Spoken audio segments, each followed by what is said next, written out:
Raport që e the paka shumë, cili zbulon manipulimet që ka ndodhur me kostën e bartës së energjisë elektrike në Kosovë prej 2 kompanive, prej NOA Energy Trade dhe prej një kompanie serbe, edhe të cilat thuhet që Privreda Serbia. Unë dhe sërbishta e nuk kemi kërka bashkë. Asone. Edhe që të dyja akuzohen për manipulim të çmimit.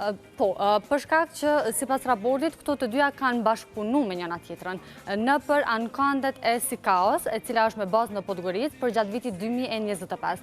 Do thotë në gjitha ankandet në të cilat kostaja e bartjes së energjisë elektrike ka arrit në mbi 100 e 200 euro për megawatt orë, fjala ka qenë veç për këto 2 kompani. Dhe po ashtu, sipas raportit, në rastet kur është rrit kostaja e bartjes së energjisë elektrike është shumë fishu, më shumë se sa vetë çmimi i energjisë elektrike, fjala prap ka qenë për këto 2 kompani,